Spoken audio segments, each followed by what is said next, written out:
90% बघा आवाज तुमचा, शेवटी 10% वाढतील, असे स्वतः ते भजनात दंग होऊ लागले. म्हणून गजर घेतला एवढा. आणि हळूहळू आयुष्य पुढे जातं. लोना जी आली होती घरी, तिला लोपा ती जी आली होती घरी, तिला हे सगळं पाहून अतिशय मनाला बरं वाटू लागलं. आणि तिच्या मनातला जो आनंद आहे तो इथे सांगितलाय. तर गाणं आपल्याला पुढचं ऐकवतो. पण मला खात्री आहे आजचा उत्सव आणि आजची माणसं ही मला फार सुंदर लाभलेली आहे. इथं कोणीही छोटा नाही पण लोटा, आणि तो पण प्रेमाने भरलेला घेऊन येतील याची खात्री आहे मला. त्यामुळे एकदा खरोखर तुमच्यासाठी पुन्हा एकदा जोरदार टाळ्या होऊन जाऊ दे. आणि माननीय गाडकरांच्या सौभाग्य अगदी स्वतः इथे आलेले आहेत आज.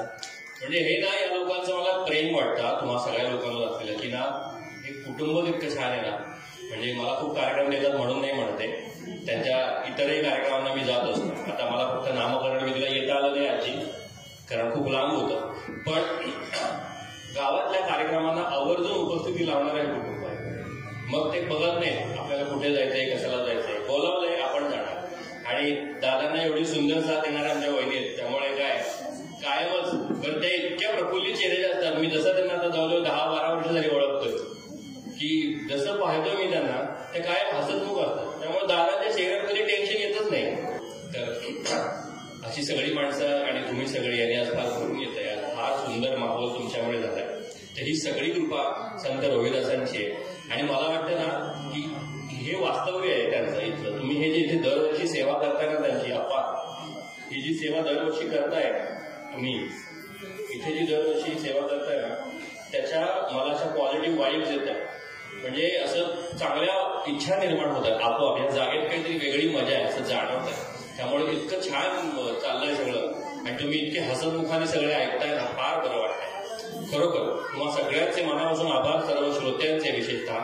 पुढचं गाणं ती स्वतःची आली घरी मुलगी, ती सून काय वर्णन करते की माझं घर कसं आहे, माझ्या घरात काय काय आहे ते ती सांगते. आणि आईने इतकं सुंदर मांडले ते आपण ऐकूया.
राहिलो गणती बरे झाले बांधुनिया चौघडी राहिलो गणती बरे झाले पती सोबती रमले राम भक्ती माझी पती सोबती रमले राम भक्ती माझी गोड करी साधू संता आदित्य सेवादी गोड करी साधू संता आदित्य सेवादी तुझ्या पुढे स्वर्ग सकली गोडीत आले विभा भक्ती घोर पतीची कडुगिया चुकले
जबाबदारीची जाणीव व्हावी म्हणून घराबाहेर काढलं खरं, पण यांना इतका आनंद झाला हे म्हणाले बरं झालं आता मला कोणी अडवायलाच नाही, आता मी मला हवं ते करू शकतो.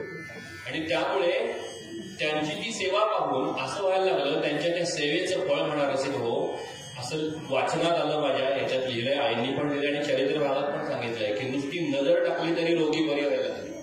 असं आपोआप त्यांना परमेश्वराचा आशीर्वाद मिळाला आणि अनेकांना त्यांनी बरं करायला फुकट, अनेकांना जोडे फुकट असं त्यांचं आयुष्य सुरू झालं. आणि त्यांची कीर्ती इतकी वाढायला लागली की सगळीकडे त्यांचं नाव पसरलं.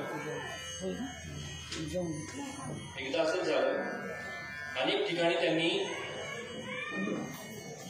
वादविवाद चर्चा त्यावेळी चालायच्या. वादविवाद म्हणजे ज्ञानाच्या चर्चा असायच्या आणि त्याच्या स्पर्धा लागायच्या मोठ्या मोठ्या पंडितांमध्ये. त्याच्यामध्ये हे भाग घेऊन सगळीकडे जिंकू लागले असं वर्णन आहे साक्षात कबीरदासांना सुद्धा त्यांनी हरवलं. आणि त्यावेळी कबीरदासांचा एक शिष्य होता ज्याला ते ऐकून अतिशय आश्चर्य वाटलं की साक्षात कबीरदासांनाच यांनी आपल्या ज्ञानाच्या जोराने हरवलं. आणि म्हणून तो सगळ्यांना सांगत सुटला, नवनिवर्तने सत्य सांगतो निकाल स्पर्धेचा शिष्य मी कबीरदासाचा. मग त्याला आश्चर्य वाटलं आणि तोच कौतुकाने सगळ्यांना सांगू लागला. त्याचं वर्णन आईने या गाण्यात केलंय ते तुम्हाला सांगतो. मी याच्यातून सांगायला एवढंच करत होतो की साक्षात स्वतः महाराजांनी हे दाखवून दिलं आयुष्यातून की सेवा करत राहिल्याचं सुद्धा फळ उत्तम मिळतं. कायम तसा मोबदला असायला हवा असं नाही, मोबदल्याशिवाय केलेलीच सेवा जास्त लवकर पोहोचते असा याचा अर्थ आहे. आणि म्हणून त्यांच्या ज्ञानात इतकी भर पडत गेली ते इतकी मोठ्या पदाला पोहोचत गेले. हळूहळू तुमच्या माझ्यासारखा सामान्य माणसाचा जन्म घेतला होता त्यांनी. ते काय आवाळातून पडले नव्हते, आईच्याच पोटातून जन्माला आले. पण त्याच पोटातून जन्माला आल्यानंतर ह्या जन्मातून काय करायचं हे त्यांचं ठरलेलं होतं. आणि असं जर आयुष्यात ध्येय ठरलं असेल तर तो नक्कीच रोहिदास पदाला पोहोचेल असं मला वाटतं. त्यामुळे त्या स्पर्धेचा निकाल ऐकून त्याला इतका आश्चर्य वाटलं आणि तो सांगू लागला,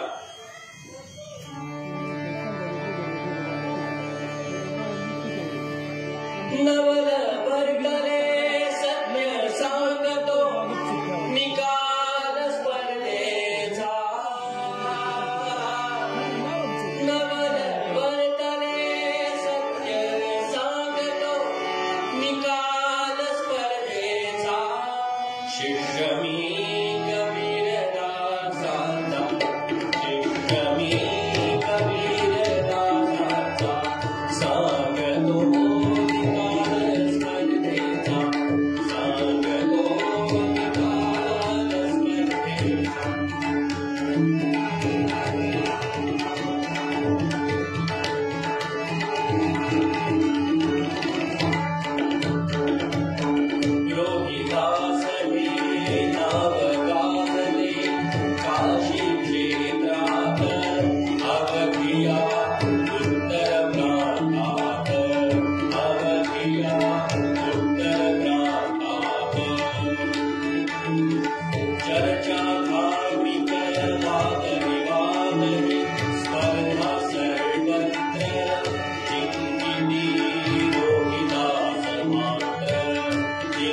त्याला अजून 2 गाणी होती.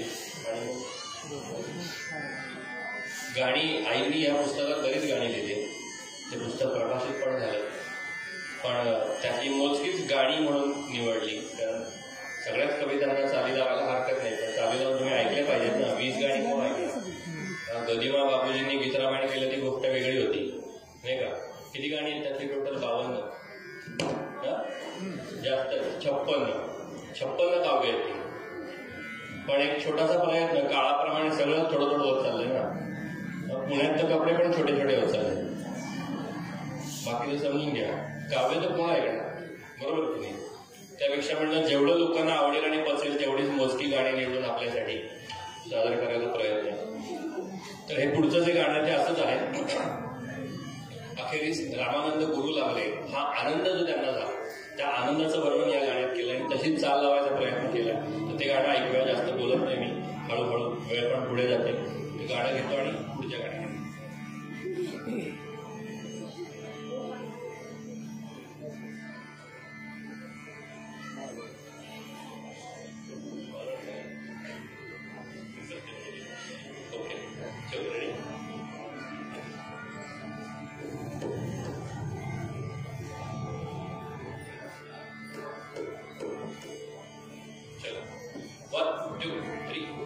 वसंत फुलला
अशा प्रकारे त्यांचं कार्य वाढत होतं.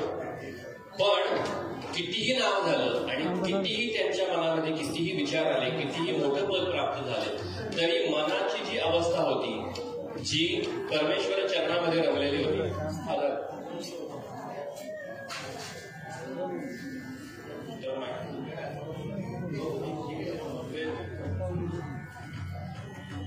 तर वृत्ती बदलली नाही. काय झालं, आपल्या सगळ्यांना माहिती आहे की मन चंगा तो पाठवते मी गंगा, ही कथा तुम्हाला सगळ्यांना माहिती आहे की त्या एका पुरोहिताला म्हणाले की जाता जाता हे माझा एक पैसा मला जो मिळालाय तो त्या गंगा मातेला दे. फक्त सांगितलं तिनं हात वर करून घेतल्याशिवाय देऊ नको, नाही घेतलं तर परत आठवून दे. पण साक्षात त्यांचं महात्म्य एवढं होतं की गंगा मातेने हात वर केला. लक्षात घ्या, योग्यता अशी करा की आपणहून हात वर आले पाहिजे, आपल्याला हात करायची गरज नाही लागत. समजलं तर बघा, नाही तर सोडून द्या. हे कार्य त्यांनी शिकवलं. त्यांच्याकडून शिकण्यासारख्या खूप गोष्टी आहेत. फक्त जन्मोत्सव करून काही नाही होत, त्याचप्रमाणे आपण वागतोय का याचाही विचार करायला पाहिजे. म्हणून ते दिलं, त्याबरोबर तिनं सांगितलं माझ्याकडे हे सोन्याचं कंकण त्यांना द्या. आता त्या मध्यस्थाची मती फिरली, त्याला वाटलं यांना काय करणार आहे. असंही त्यांना सोने नाणे आम्हाला मृत्तिके सामान यांची पण वृत्ती होती. म्हणाले आम्हाला सोन्या नाण्याची गरजच नाही.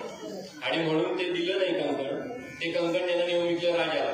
त्या राजाला बायकोला इतकं आवडलं, आता कंकण म्हणजे बांगडी, बांगड्या सोन्याच्या, त्या बायकांना आवडणार नाही असं होईल का. एक आणली की ती म्हणतात दुसरी आणून द्या, एका हातात कशी घालू, दुसरी हातात पाहिजे म्हणून हट्ट धरून बसली. इतका हट्ट धरला की वर्णन असं आहे त्या राणीने खाणं पिणं सोडलं. एवढा हट्ट, ते 3 हट्ट प्रसिद्ध आहे, राजा हट्ट, बाल हट्ट आणि स्त्री हट्ट. त्यातला हा स्त्री हट्ट. स्त्री हट्ट म्हणजे स्वतःच्या हक्काच्या स्त्रीनं केलेला हट्ट. तिनं म्हणून मुद्दाम वाक्य सांगितलं आणि पुढे गेलो, शून्य लोकांना कळलं. तिनं केलेला हट्ट त्यांनी पुरवायचा. राजाला फरमान सोडलं, कोणी आणलं ते कंकण घेऊन या. याची लागली बोबडी वळायला, म्हणाला मी नाही दिलं, हे मी असं केलं, गंगा मातेने दिलं. ते गेले यांच्या दारात, हे आपले जोडे बनवण्यात रमलेले, मुखामध्ये परमेश्वराचं नामस्मरण चालू आहे, मनामध्ये जनाच्या कल्याणाचा विचार चालू आहे. राजाला पाहिलं, म्हणाले नमस्कार, आपण कसं येणं केलं.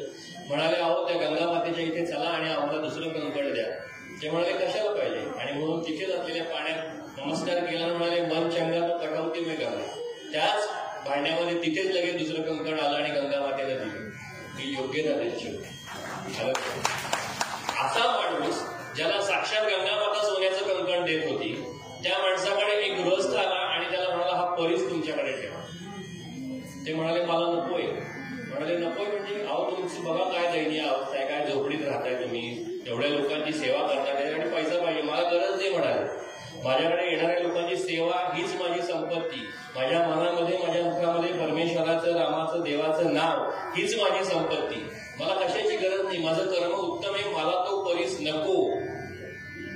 विचार करा, सोनार घरी येऊन म्हणतोय मी तुम्हाला 1 तोळा सोना देतो, 1 तोळा सोडा 5 ग्रॅम देतो असं सांगतात ज्वेलर दिवाळीत, तरी तिथं रांग लागते.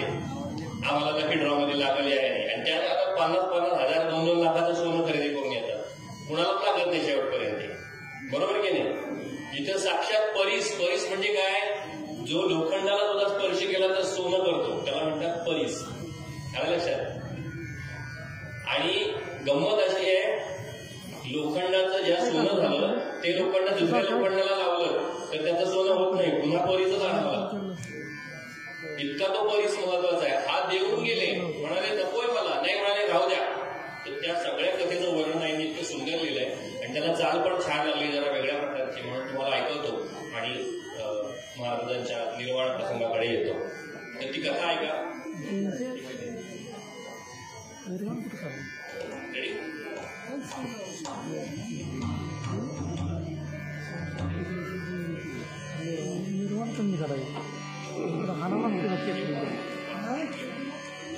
चलो रेडी, 1 2 3 4.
त्यांना हे सगळं कळायला हवं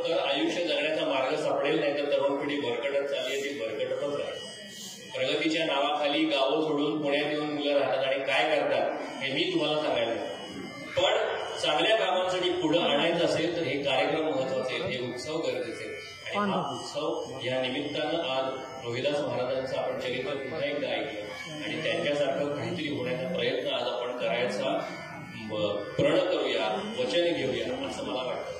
आणि एकदा जोरदार गजर करून महाराजांची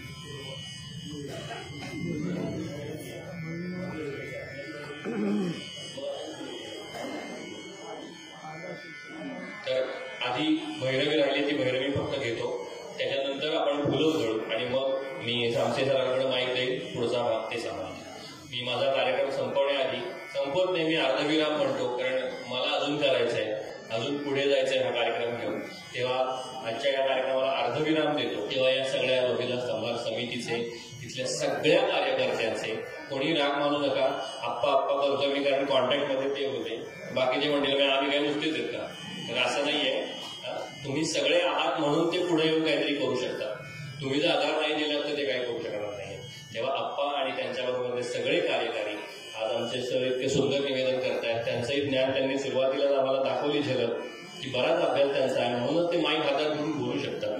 तर इतकं सुंदर सामसे सरांनी पण ओळख आमची करून दिली, सुरुवातीला विषयाची उघडणी करून दिली. तेव्हा सरांनी मनापासून आभार.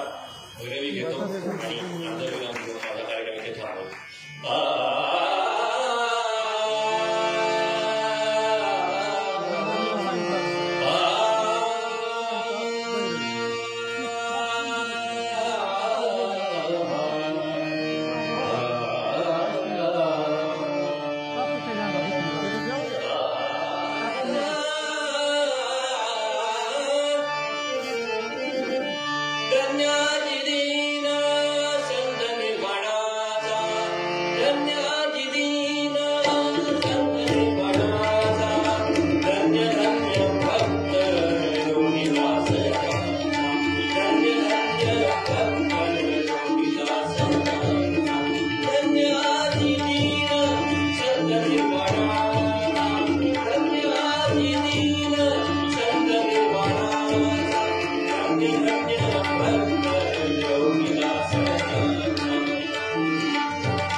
समितीच्या वतीने सत्कार संपन्न होत आहे।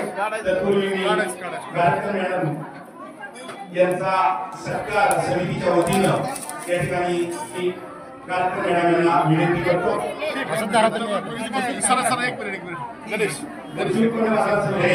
यांच्या हस्ते गाडकर मॅडम यांना सन्मानित करण्यात येत आहे।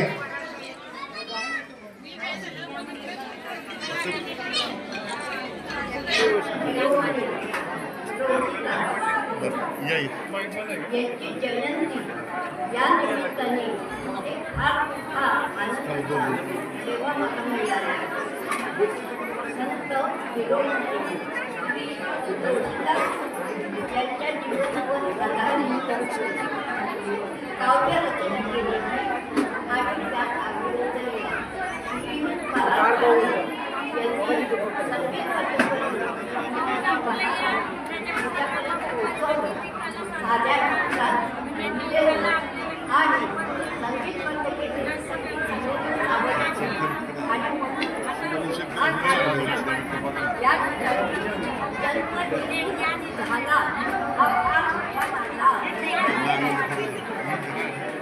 आता या वयात सगळ्या देवांनी केले पण हे ते संतांबद्दल चरित्र ऐकवलं या सगळ्यामध्ये आज हा कार्यक्रम आयोजित यांनी केला।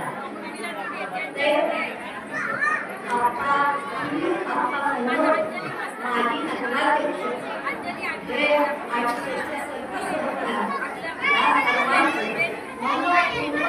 धन्यवाद देतो। ज्यावेळेस ते आले आज हे पाहून आनंद होतो। काम सुरू असेल ते आपली आपली घरची आपण खूप वाढवतो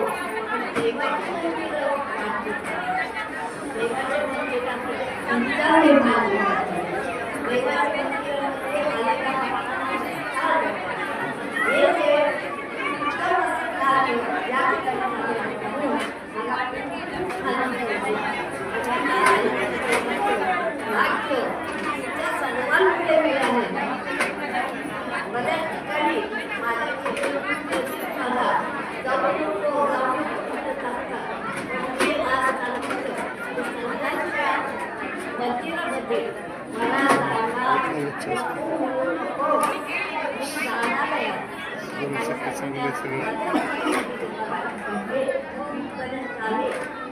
यामध्ये आणि सर्वांना वेदनामध्ये आज आनंदाचा दिवस असं पुन्हा एकदा सांगते. तुम्हा सर्वांना धन्यवाद आणि आशीर्वाद देते की तुमच्या वैयक्तिक आयुष्यात भरभराट हो आणि हे जे मंदिराचं सार्वजनिक ठिकाण असतं या ठिकाणी उत्तम असं सहकार्याने आणखी होत जावं आणि शासनाच्या वेळी पुन्हा या ठिकाणी मला एक मिळाली चालते. कारण माणूस काही करू शकत नाही. संतांचं हे देव आहे आणि त्यांचा आशीर्वाद असतात तर सगळं काही करू शकतं एरवी काही नसते. म्हणून माझ्या सगळ्या इच्छा त्यांनी पूर्ण केल्या. त्यांनी पुन्हा एकदा मनापासून मनपूर्वक अनन्य भावे नमस्कार दंडवत आणि तुम्हा सर्वांना पुन्हा एकदा शुभेच्छा आणि आशीर्वाद इथं सांगते. या ठिकाणी कृषी महाराज समितीचे संचालक सन्माननीय मधुकर मामा भरणे यांचा सत्कार समितीच्या वतीने संपन्न होत आहे. गाडकर मॅडम यांनी आता दिला असे सन्माननीय पराग पांडव सर यांच्या या ठिकाणी कृषी उत्पन्न बाजार समितीचे संचालक मधुकर मामा भरणे यांच्या हस्ते सत्कार संपन्न होत आहे. त्याचबरोबर त्यांना साथ देणारे सन्माननीय सारंगजी भांडवलकर आणि श्रीपादी शिरवळकर त्यांना विनंती आहे त्यांनी कृपया या ठिकाणी समितीच्या वतीने होणाऱ्या सत्काराचा स्वीकार करावा.